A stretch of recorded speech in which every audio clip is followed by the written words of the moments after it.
Okay. Well, I think we'll go ahead and get started. I think there's more people coming, but we'll let them come in late and get their pizza.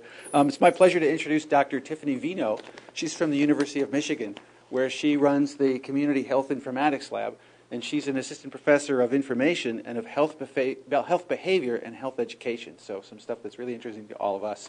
I've had the privilege of working with Tiffany on the Biomedical Library and Informatics Review Committee, the study section for the National Library of Medicine, and she's also received awards from the Canadian Association of Information Science, the American Society for Information Science and Technology, Association for Library and Information Science, and many others. She's going to talk today about her work investigating the access and use of health information by people in communities, especially those, as I understand it, that experience health disparities. Yes. So yes. Let's hear from Dr. Veinot. Thank you very much, Paul, for hosting me, and for Lynn for all the help with arrangements. And I really appreciate the opportunity to share my research with all of you. So today I'm going to be talking about how community matters for health informatics. And yes, it's a context that looks at health disparities, so it's primarily marginalized populations. And if any of you are interested in my publications or finding out more about my work, this is my website. So I'm going to talk about how I came to doing this work, an overall flavor with regards to my research program, as well as some of the central findings that I believe will hopefully make a strong case for you that community health informatics is an important approach to take, and then I will look at some future work. So I wanted to start with a sort of personal story, which is the kind of work I was doing that brought me to this. So initially I was working in Canada. I received my master's degree in the early 90s in library and information science. I know some of you have that background here. And I started working in the nonprofit sector. I worked in health-related nonprofits for 10 years. And one of the organizations I began to work with focused on HIV treatment information in Canada. So I started working in a national organization.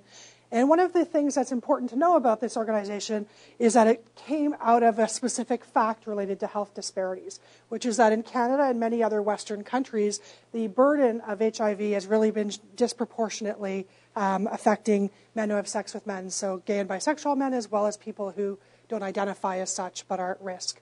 So this particular fact led to quite a lot of activism, both through ACT UP in the US here, as well in Canada. We had AIDS Action Now, which did a lot of treatment activism, and then got really involved in providing treatment information for people who were positive as a way to try to stay alive.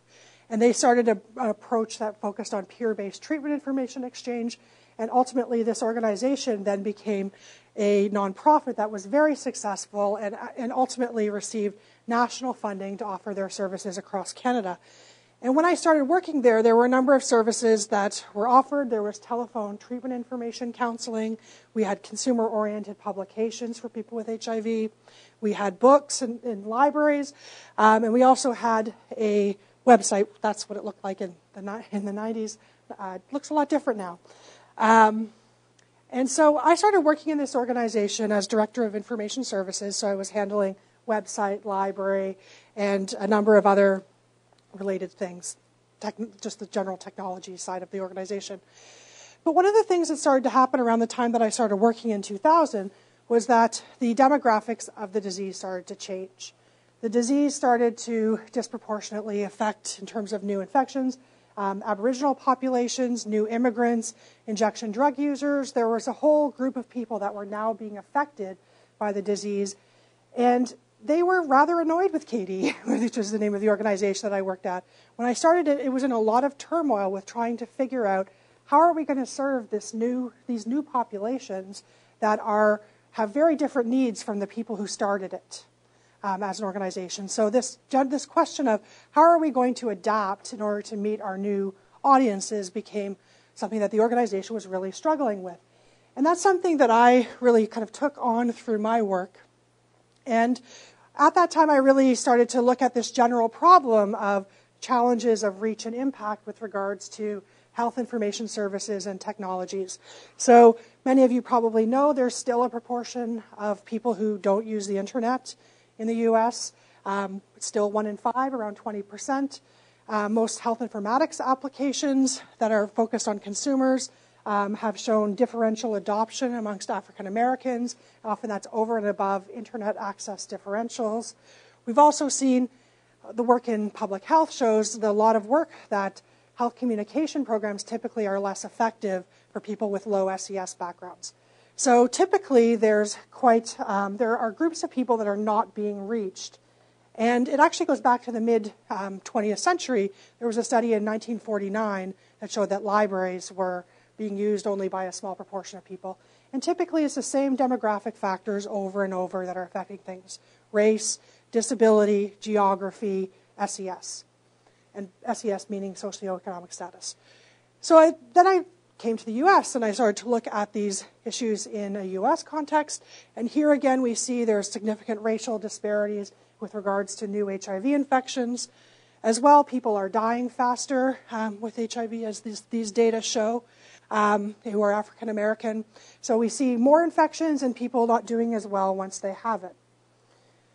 So this particular problem of health disparities clusters around demographic populations, but this diagram also illustrates that it clusters around geography too. This diagram shows that in the Detroit area, which is one of the areas that I work in, red is a higher rate of diabetes, a higher diabetes prevalence. And as you can see, Detroit, which has 92% of an African American population, has much higher prevalence of diabetes than other areas. So this particular set of problems is one that motivated my interest in going back to do a PhD and ultimately my research program at UMSI. So my research program really focuses on this central question of what health information technologies and services would look like if the needs and experiences of marginalized groups were at the center of their design and implementation. And my goal here really, as you can sort of tell from the story I told you, is to try to improve reach and impact of existing services and to find new models.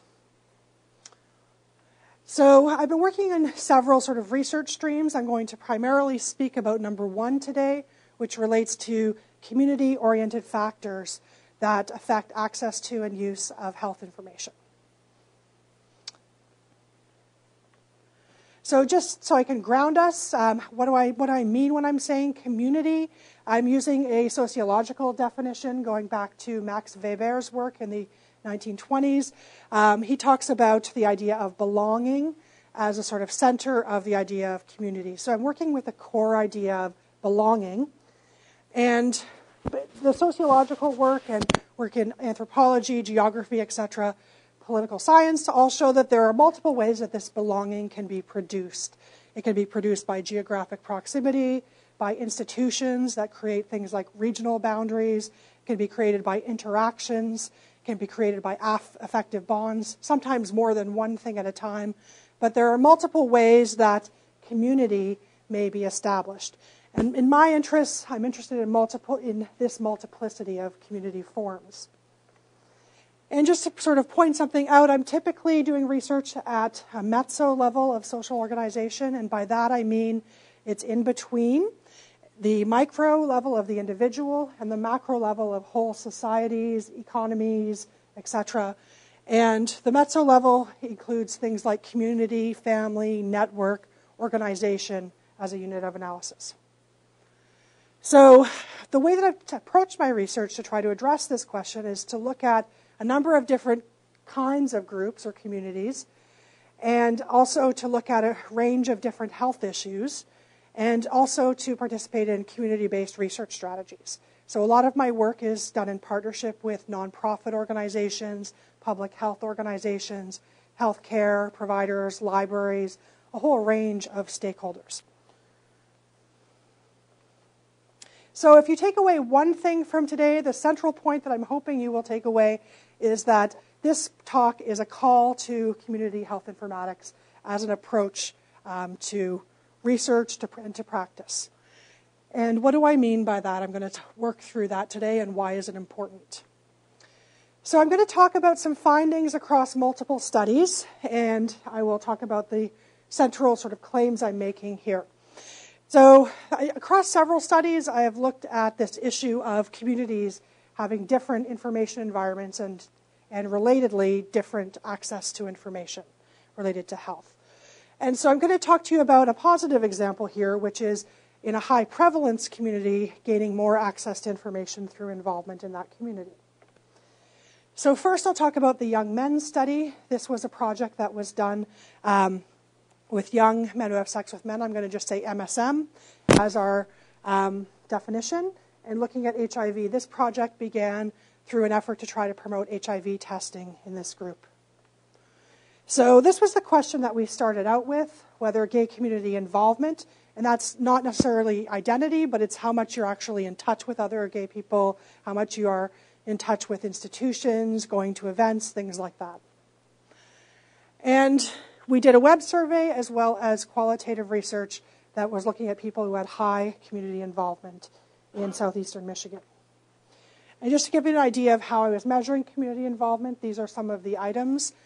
Things like how many of your friends are also MSM, things like that. And the survey demographics typically, this was a young group. The average age was 20, and majority African American, which was what we were hoping for because of the demographics of the disease in the area I'm in. Also, given their age, as you might expect, not many of them had completed university at this point. The majority identified as gay. So one thing to note that's kind of important is that gay community involvement actually wasn't associated with any other demographic factors. That's what this regression shows. So it's an independent factor. So I'm going to walk you through a series of linear regressions that were done. The dependent variable is at the top. And I'm basically highlighting here the role of gay community involvement as an association or as a predictor of that dependent variable. So as we see here, gay community involvement was associated with lower perceived costs socially of looking for information about HIV. So people felt like others wouldn't necessarily judge them or make them feel bad.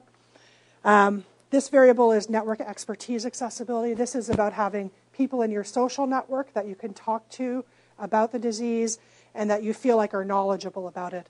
People who are more involved in the gay community had more network expertise accessibility. Also, people who were more involved in the gay community felt that the disease was more relevant to their group. This is a variable called community relevance. So, and further, people were getting information without looking for it. That's the variable here, incidental information acquisition. That was happening more if they were more involved with the gay community as well. Also, they looked for information about the disease more often the more they were involved. So across all of these factors, the most consistent variable that was predicting all of these factors was community involvement. Also, in looking at people using HIV information to make decisions regarding their health, again, we found that a community-related variable was an important predictor there, as well as acquiring the information. And one thing that was interesting was that 19% of the variance overall in information use was predicted by that relevance variable. So I did a structural equation model to look at this, this particular set of variables. And basically this means that the model fit was good. But this is showing here that gay community involvement was predicting information acquisition, and indirectly it was predicting information use, and that each of these variables related to community involvement were affecting people's acquisition of information and their use of it. And overall, 28% of the variance in information use was explained by these variables. So these are somewhat impressive numbers, but there's still quite a lot that's unexplained. And so we also did a qualitative analysis to try to figure out what else might be going on with regards to information interaction. And in this particular work, we did grounded theory, and these are based on the interviews with young men who were more involved with the gay community. And the theme that really arose here was information sharing as an expression of pro-social community values.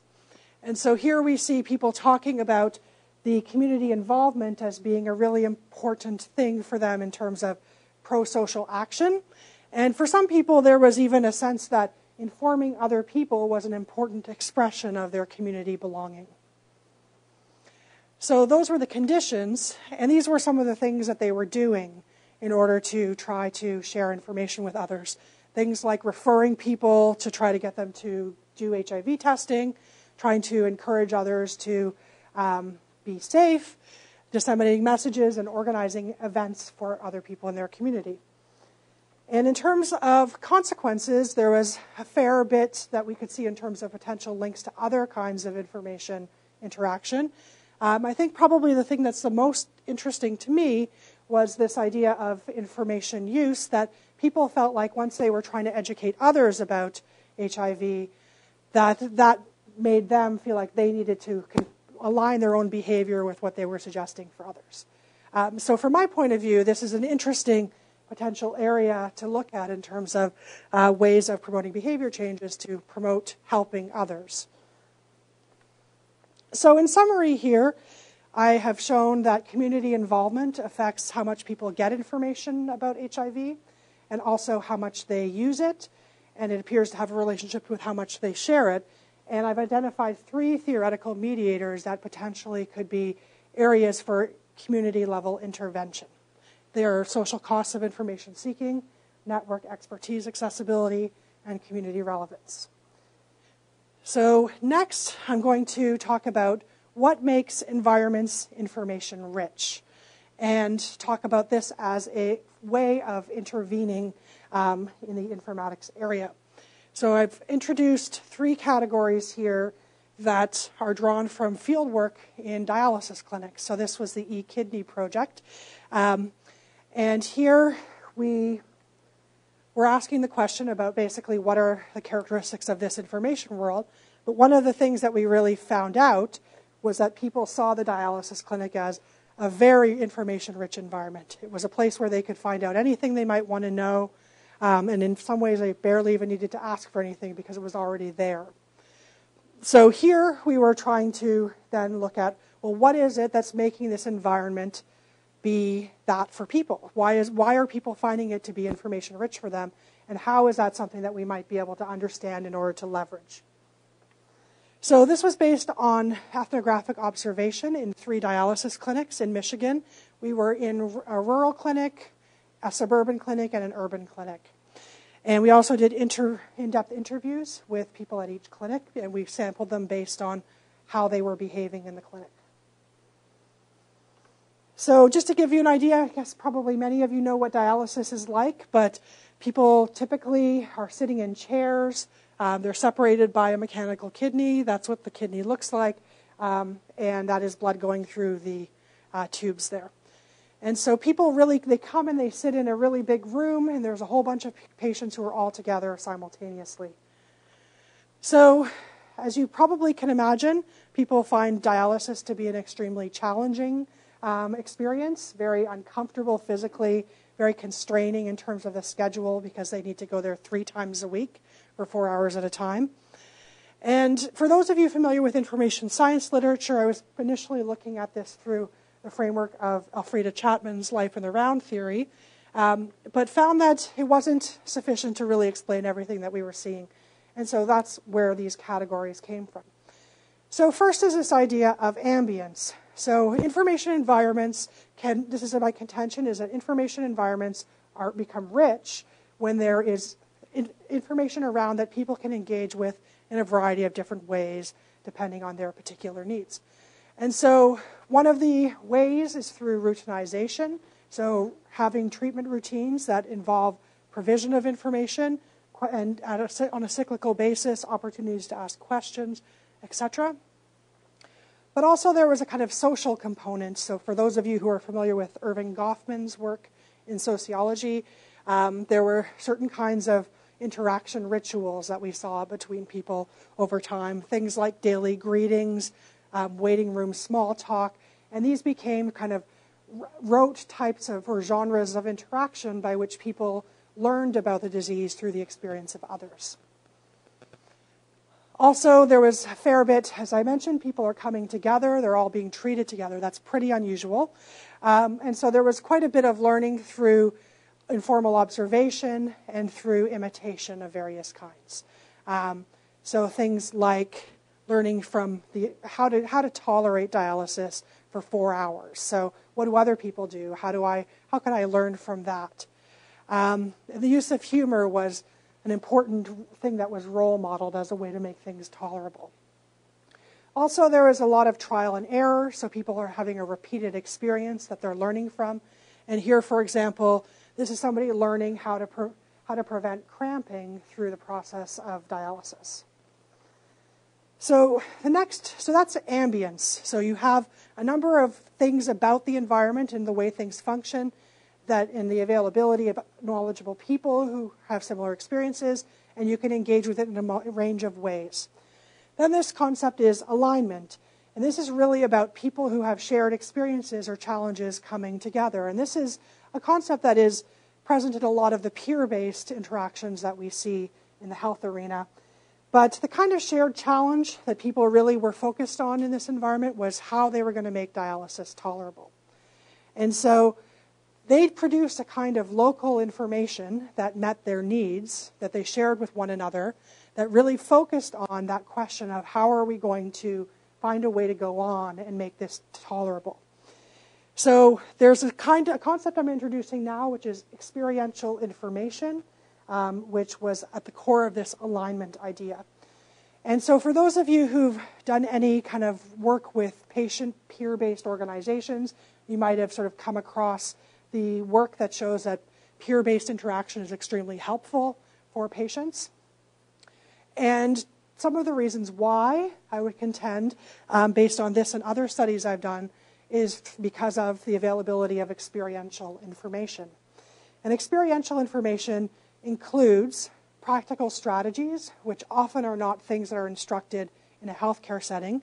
So things like how are you going to be comfortable while you're on dialysis, things like hand warmers, pillows, when to take your medication so your blood pressure doesn't crash, things like that. And also, people really talked to each other about different clinics. They learned about which ones were good, where were the staff people I could actually trust or who were going to stick me properly, because that's actually something that people find very painful, and it's quite variable in terms of skill. And there was also a kind of tales that started to circulate amongst patients around things like people talked about a clinic that supposedly was one where you could get dialysis in a chair that would massage you. And nobody had ever actually been to a clinic where you could have the massaging chair, but everybody talked about it and really wanted it to be true. So you sort of see the sort of production of tales that become shared. Also, people talked about how to learn to adhere to the kinds of guidelines around food to take, restrictions around fluid intake, and things like that. And so there's a real art that's involved and a lot of work around figuring out how that's going to work in daily life, and that's something that people learned from each other. And the sort of personal story is also an important part of experiential information. And here we see, for those of you familiar with social comparison literature, both upward comparisons of people finding the stories of people who are doing better than them inspiring. So things like the people who got transplants, they became an inspiration. But then there was also the downward comparison, which it became like a cautionary tale around who I don't want to be like. So patients who died, patients who weren't doing well, and trying to infer from what they were doing, what to not do oneself. So this particular experiential information included those practical strategies as well as personal stories. And those were things that people found very helpful. But I want to also introduce this concept of aggregation. And this is a way for people to share what they're learning about the experience of dialysis. And what I saw here was a kind of incomplete aggregation across these clinics. So people talked to each other about things, but it was mostly one-on-one. It was highly variable based on the sound. There's a lot of sound. Dialyzers are really loud, and people need to keep distance between them because of things like blood splatters and things like that. And so as a result, it's not necessarily easy to talk to patients. And a lot of people really longed for more opportunities to talk to other people. And so here I'm also suggesting aggregation is something that could potentially be improved in dialysis clinic environments. And I've been working with colleagues on online peer mentoring. I've done some work around kidney disease, young adults with kidney disease, and now working with some projects related to dialysis clinic-based peer mentoring using technology as well as face-to-face components. So here, I hope I persuaded you that there were three themes or three aspects of this environment that made clinics information rich. I'm suggesting that these are more portable concepts that could be used from the point of view of designing environments to make them information rich for patients. The idea of ambience, alignment, and aggregation. The next claim I'm making focuses on collective patterns. So a lot of the work that's out there that looks at technology use and information acquisition is very individualistic. And I've done a lot of studies now that have looked at the actual patterns of behaviors around exchanging information, sharing it, and using it that are much more collaborative and collective than has typically been identified. And so here I'm going to talk about one specific kind of collective pattern. And this is based on the HOPE project. And this is a CDC-funded project that's focused on HIV and STI prevention amongst African-American young adults in Michigan. And it's a network-based intervention that involves face-to-face components, and we were also adding technology to try to amplify. So we did a series of focus groups in which we were talking to young people about what they would like to see in an intervention. And this was a very interesting study for me because it certainly reinforced the value of qualitative work where you don't necessarily know what you're going to hear. Because what happened here was the young people talked about something completely different, and they did so consistently and in relation to everything that we raised, and that was the issue of trust. So the issue of trust being the central concern that these young people talked about led us to looking at the literature in sociology of trust. And so for those of you who might be familiar with it, basically the work in sociology of trust shows that we have certain kinds of expectations regarding the conduct of other people, and they're rooted in culture, and they tend to be systematic. Also, we have trust in a range of targets, ranging from technologies to people to information. And also that social contexts reinforce trustworthy behavior. So insofar as we know that we're going to see somebody again, we're more likely to behave in a trustworthy fashion. Or if we know people in common, we're more likely to behave in a trustworthy fashion because there's a retribution associated with how we act. So this particular theoretical framework is one that I used then to look at data from this research that was done with young people in a Midwestern state. And it's a state that has a disproportionate rate of HIV and STIs. And actually, this is one of the regions in the US that is unusual because it's recently had an active syphilis epidemic, which is not very common. And this is an area that's predominantly African American. So we did focus groups with young people. And one of the groups focused on LGBT youth. And they were typically 90 minutes to 2 hours, and about 8 people per group. So to give you an idea of who was in these focus groups, they were an average age of 18. They were 71% female and all African American, and there was a mostly heterosexual with an LGBT minority. And as you could guess from their age, they were not typically done high school, so that's not surprising. And they were typically not in the workforce. So in looking at the kinds of issues they raised, so first we talked to them about their reactions to the issue of HIV in their community and STIs. And young people really harnessed a kind of explanation as to what they saw as driving the epidemic. And it really focused on a kind of indictment of morality. And so sociological trust theory talks about axiological distrust and that concerns our trust in the morality of other people. And the most common complaint that people had was that other people in this community, they don't care about themselves, they don't care about others, and they just do things because they don't care. And this is something that was a really common theme that came up through many, many comments across all the groups. And this particular kind of indictment around moral trust is something I'm going to pick up later in the context of design implications. People also talked about their social context as being very much supporting lack of trust. So they talked about things like families that were not well, that didn't have good enforcement of or monitoring of children. They talked about a social environment where there was a real disinvestment and people didn't care. Everybody was trying to leave this area because there were no jobs. People were depressed. And they felt that this was something that was underlying the distrust that they had for other people. And there was also, when they talked about different kinds of information sources, they talked about different institutions.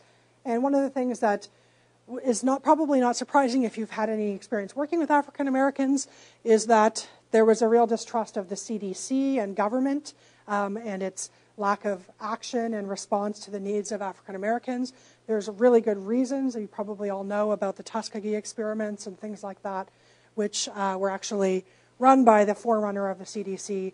And these are things that people know about and they're very concerned about. Also, in addition to the government, there were concerns about doctors. People really felt like doctors were just in it for the money. They didn't really care about them. They felt that teachers were very judgmental and also very gossipy and it didn't keep people's confidences. They found their churches to be often very helpful for many things, but there were some people that they found very judgmental there as well, so that wasn't necessarily a good place to learn about sexuality. And so really what came out best from their perspective were community-based organizations who like Planned Parenthood or other kinds of organizations that they saw as honest and upfront with them. There was also a real distrust in using social technologies to connect with other people. And so over and above what we might think about around privacy concerns about looking for HIV or STI information online, there were also people had concerns about things like privacy breaches. One of the things that I was talking to Patty about yesterday, but that I didn't expect, is actually that people may not have control over their cell phones. So people talked a lot about other people stealing their phone or other people having their phone, and so they were very afraid about getting texts from about sexual health on their phones.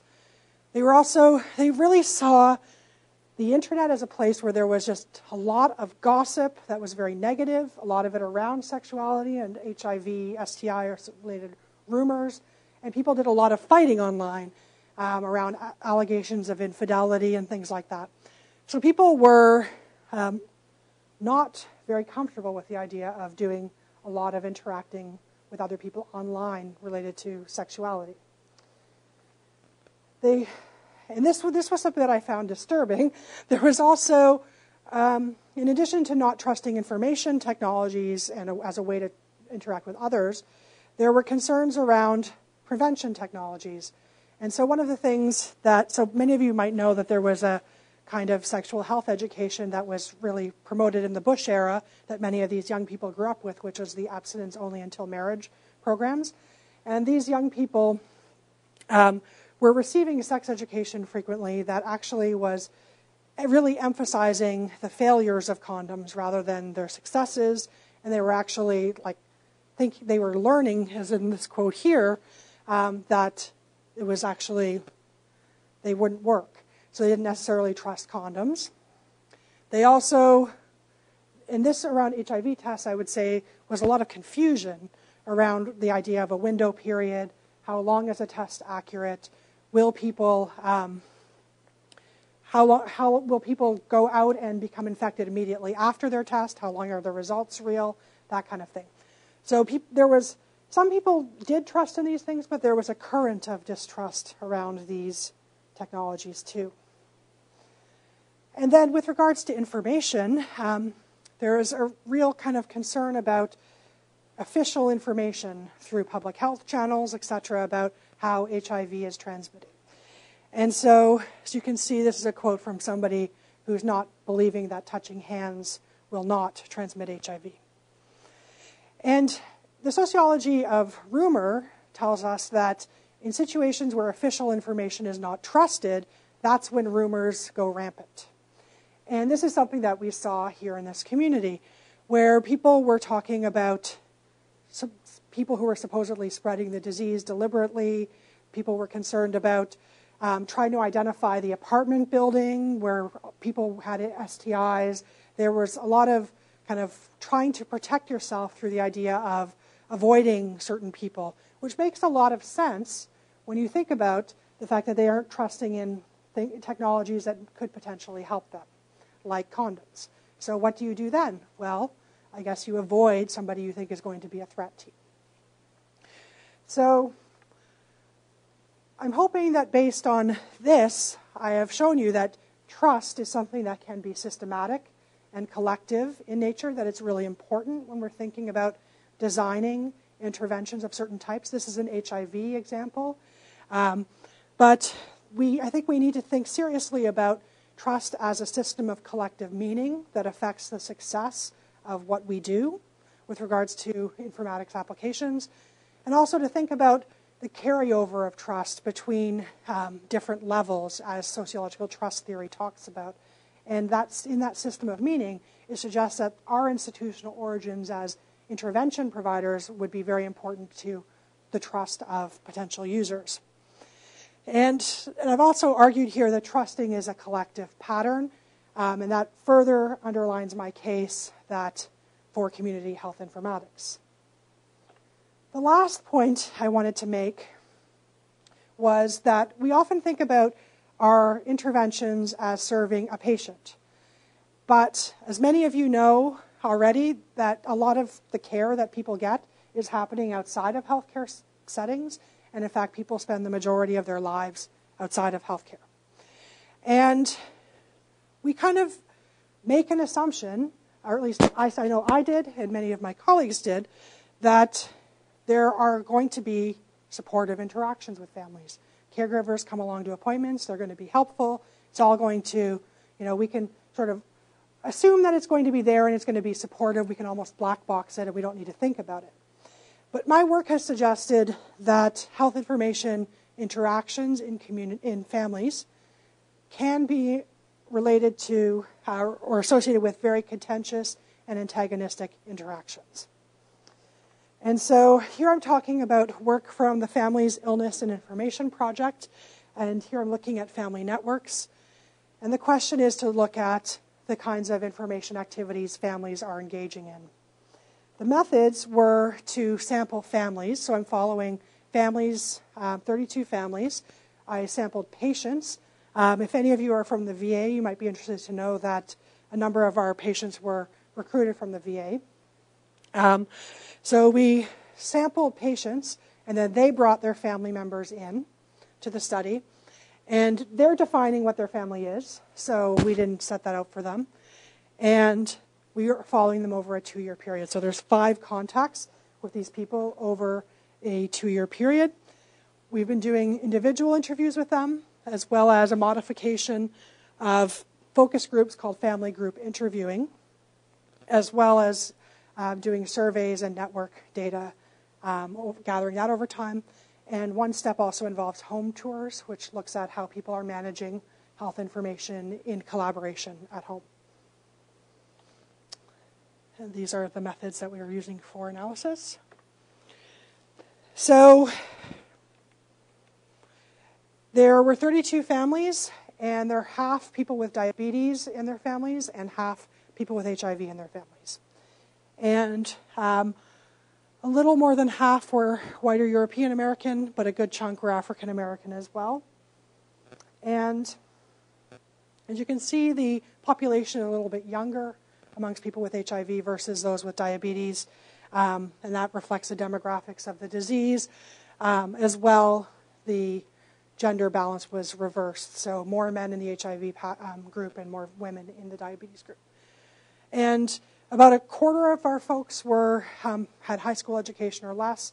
Most of them were low income. And that was one of the things that we wanted to look at. So the first thing I want to say is there definitely was support in some families. And in terms of social support theory, there was good evidence of things like informational support.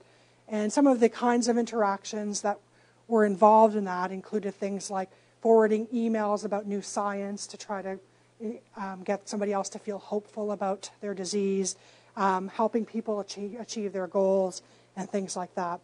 So that did exist.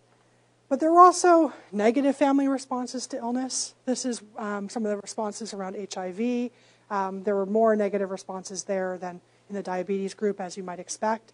But people were not necessarily helpful or willing to talk about the disease in the HIV group. But more generally, I wanted to make a point about the negative information sharing experiences that people talked about. And a lot of this came up around attempted influence, especially in the diabetes groups. So as you can see, this is a quote from somebody who's talking about the idea of too much caring from somebody who's trying to get them to follow dietary requirements. And this works as an informing because people are trying to use biomedical information repeatedly to make their points. And people often felt really criticized or infantilized by these kinds of interactions. As you can see, this is a rather immature response from somebody. They're deciding to eat 2 donuts instead of 1 because of getting feedback from their wife. Another thing that happened in several families was the idea of unwanted interference, especially with doctors. So family members who go to healthcare appointments and then they are agenda setting and talking about things that the patient doesn't want to do. And here's somebody talking about it being really interfering by the family member. So there's a lot more to say about that. I'm working on a paper now that's focused on health-related social control and role of information and technology in that. But I wanted to give you a sort of taste of those findings so that I can make the point that information sharing is not necessarily going to be supportive or helpful. And in the information science field, we actually have a history of defining information as help. So it's actually one and the same. But I'm trying to emphasize here that it may not be helpful depending on the specific relational context. So, in conclusion, this was a call to community health informatics, and I'm going to talk about how these findings show that. So, I've shown that there are differing information environments, and they affect access to information. A big part of this focuses on adoption of technologies, what kinds of resources are being used in different communities, and how they affect access to information. And I showed with the young MSM that there is, in this community, and there's other studies I could show you of mine that show that there's variability in that access. So it's a socially embedded process, and we need to think about information environments and communities. We're thinking about consumers. Also, I talked about, in the dialysis context, 3 aspects of information environments that made them information rich. I talked about ambience, alignment, and aggregation. And those, I would suggest, are important ways that we can think about influencing the setting in order to affect people's access to information, and that's an aspect of communities. I talked about trust in the context of young African Americans as a collective pattern. And that sits alongside other work of mine that shows that information interaction and technology use often involve collective patterns of collaboration or interaction of various kinds. And those are not necessarily things that we think about when we are designing and implementing technologies. And also, when talking about the families, I showed that health information interaction can be contentious and antagonistic. And that because of that, we need to be concerned about when we're deploying something, it's always deployed in a group context, whether we're thinking about it that way or not. And it's quite possible to have unintended consequences or things happening that we don't necessarily anticipate if we're not keeping that in our frameworks. So the community health informatics approach that I'm talking about that builds on these findings includes a focus on marginalized groups that experience health disparities. Also, I'm arguing for intervention at a family or community level, and that involves trying to look at mediators at a community level and community or family level outcomes. So we might be looking at things like the functioning of families or functioning of communities when we're thinking about how we're intervening.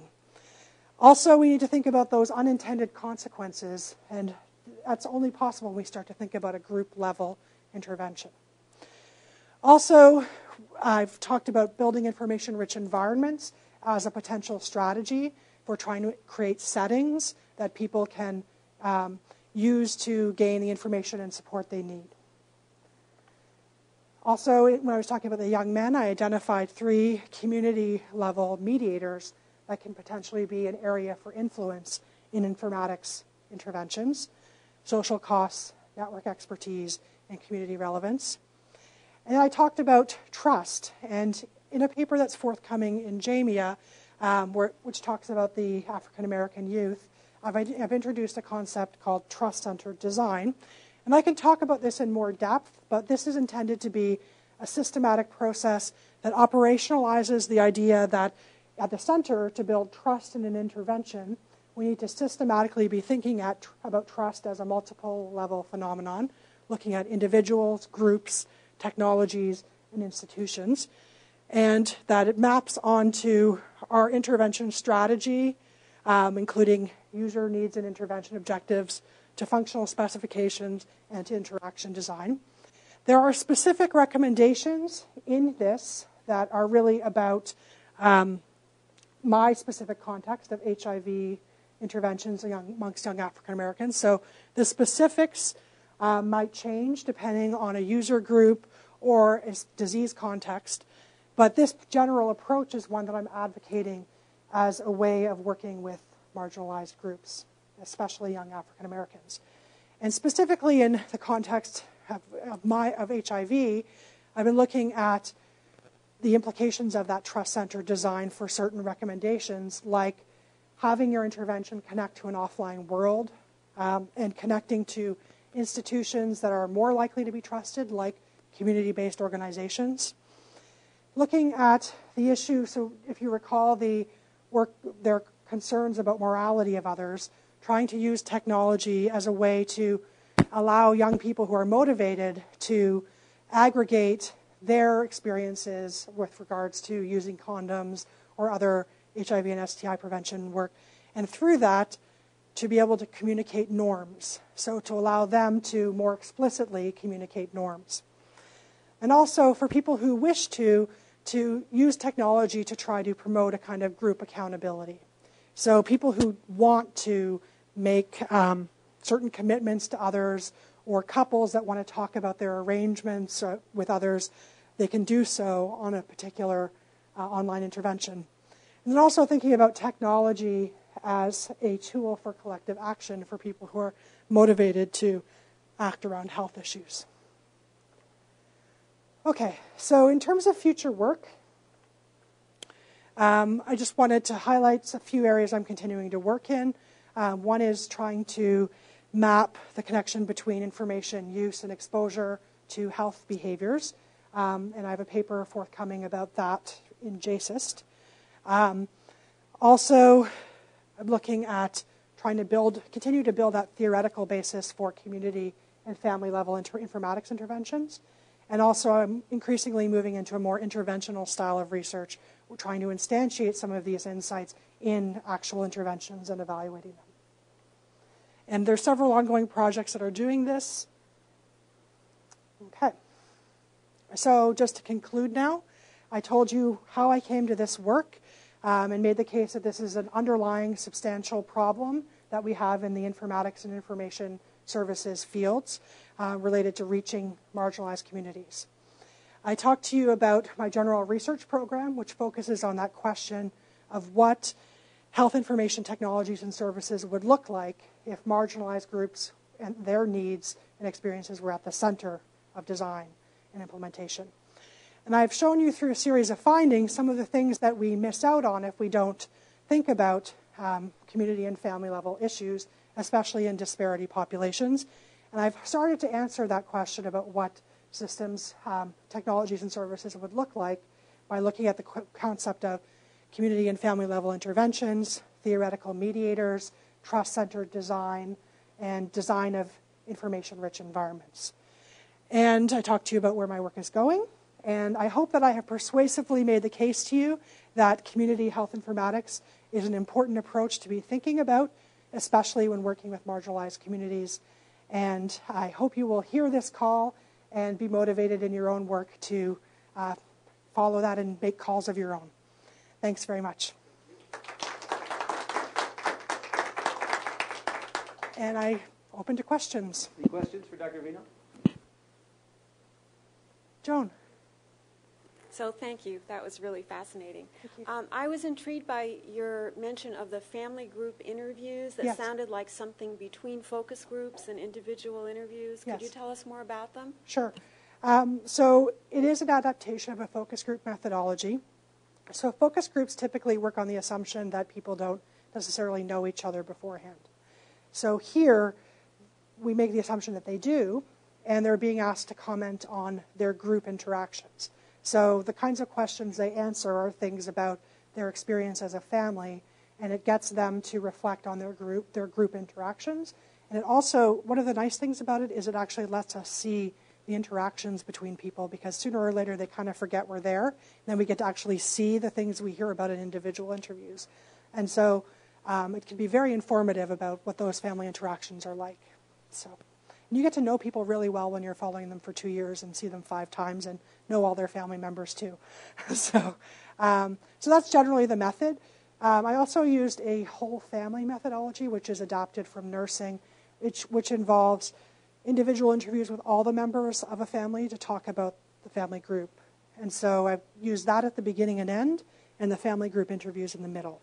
I find that people do say different things when they're in groups and individually. So that's the method. And they're recorded and things like that.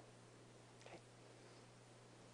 I have a question. Yes. So I'm really impressed with the case you've made for the importance of trust as almost a necessary prerequisite to information interventions having an impact. Is that kind of...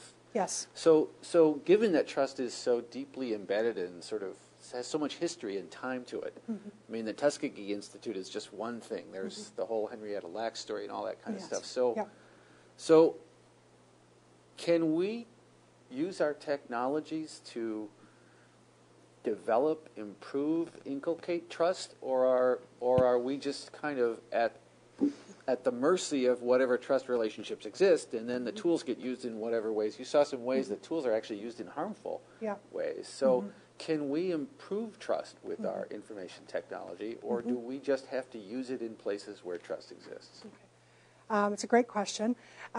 So one thing I will say is that I do really believe in community engagement strategies as a way of doing this work. So of course that means you need to be very careful about who you're working with, and you need to be working with groups that are that are already trusted. But with regards to using technologies to build trust, that's one of the things that I was hoping to accomplish. So this is work that's ongoing, but I'm hoping through our work that we can try to demonstrate that we can kind of build trust in a community by offering opportunities for things like online commitments, offering people ability to communicate norms and things like that. That's more dealing with trust within the community. But you're also talking about trust in our technologies. Have I answered your question? You might be talking about it I guess what I'm getting way. at is this whole idea of do I make sure when I use the technology or create the intervention that trust exists, or I work with trusted sources? Or is there a way for me to use that technology to improve the trust so that where trust didn't exist, it starts to? And I guess I have to say And you're talking about trust in you as a provider? I guess I'm saying the trust that needs to exist in the ambience or in the environment, the trust that needs to exist in that setting in order for the information intervention to be successful.